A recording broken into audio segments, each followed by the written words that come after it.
इस्लाम वालेकुम बच्चों, आज मैं आपको 3 दोस्तों की कहानी सुनाऊंगी। एक दफा का जिक्र है कि अब दोपहर होने को थी। पहाड़ों की चोटियों पे धूप से सर्दी खासी कम हो चुकी थी।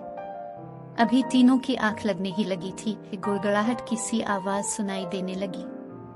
तीनों चौंक कर उठे, देखा तो एक बहुत बड़ा पत्थर नीचे की तरफ लुढ़क रहा था, जिसके साथ और भी कई पत्थर थे जो सब नीचे की तरफ आ रहे थे। वो तीनों एक तरफ खड़े होकर उन्हें देखने लगे। थोड़ी ही देर बाद वो पत्थर एक खाई में गिर गए। ये देखकर तीनों दोस्त परेशान तो हुए, मगर खौफजदा नहीं। उन्होंने काफी सारा फल जमा कर लिया था। अगले दिन उनका वापसी का इरादा था। जब फिर वो दोपहर को सस्ताने के लिए लेटे तो जमीन पे इर्तियाश भी था। फिर तीनों दोस्त अलिफाटे कर आदेर अलिफादेर वजह तलाश करने लगे, मगर ये क्या, तीनों दोस्तों के होश उड़ गए। एक बहुत बड़ा ग्लेशियर पहाड़ से नीचे की तरफ सरक रहा था। बहुत मुमकिन था कि ये ग्लेशियर इस मुख्तसर सी बस्ती के ऊपर गिरकर उसे तबाह कर देता। बस्ती के लोग तो सर्दी की वजह से पहाड़ की चोटियों की तरफ जाते ही ना थे।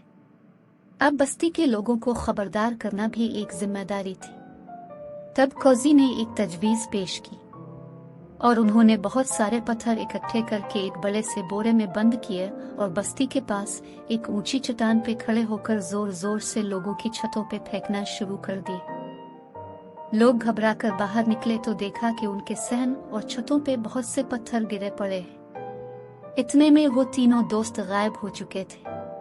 बस्ती के लोग समझे कि ग्लेशियर गिरने वाला है। उन्होंने जल्द ही अपने घर खाली किए और नीचे वादियों में चले गए। और फिर सबने देखा कि ग्लेशियर बस्ती पे आन गिरा और सब घर तबाह हो गए, मगर कोई भी जानी नुकसान नहीं हुआ था। तीनों दोस्त अपनी कामयाबी पे खुश थे। अब वो ढेरों ढेर फल लेकर रास्ते में छुपते छुपाते अपने जंगल में पहुंच गए थे। मगर एक चीज उन्हें बहुत परेशान कर रही थी कि रास्ते में नजर आने वाला तकरीबन हर बंदर बहुत कमजोर और मरियल सा लग रहा था। वो समझे शायद भूख से ऐसे हो रहे हैं, मगर करीब जाकर पता चला कि ये सब तो खारिश से ऐसे हुए पड़े हैं। बहुत सारे बंदरों का तो बहुत बुरा हाल था। अब एक बार फिर तीनों पढ़े लिखे दोस्तों ने दिमाग लड़ाया तो उन्हें एक बात समझ में आई, मगर इस पे अमल करना बहुत मुश्किल था। तो ये पाया था कि ऊपर बर्फों में जो गर्म पानी का चश्मा बह रहा था, अगर इसमें उन सबको नहलाया जाए तो मर्ज ठीक हो सकता है। जब ये बात सब जानवरों को बताई गई तो वो बेचारे तो बीमारी से तंग आए पड़े थे, एकदम तैयार हो गए। अगली रात एक बार फिर बीमार जानवरों का काफिला पहाड़ों की चोटियों की तरफ रवा दवा था। जब सारे बंदर वहां चश्मे तक पहुंचे तो भूख और बीमारी से निढाल हो चुके थे। तीनों दोस्तों ने सबको हिम्मत दिलाई कि बस एक बार इस चश्मे में नहाओ, फिर अब ठीक हो जाओगे। जानवर हिम्मत करके उठे और चश्मे के गर्म पानी में नहाने लगे। जैसे जैसे वो नहाते जाते इनको सुकून मिलने लगा था।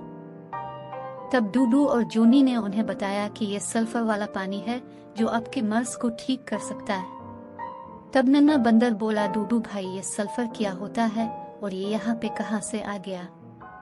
तब डूडू ने उन्हें बताया कि ये एक ऐसा अंसर है जो पहाड़ों के अंदर अल्लाह पाक ने छुपाया होता है, ताकि लोग पहले इल्म हासिल करें और फिर इसकी नेमतों को ढूंढ कर उन्हें इस्तेमाल करें। 2 दफा नहाने से ही सारे बंदर ठीक हो गए थे। अब वो वापसी के लिए तैयार बैठे थे।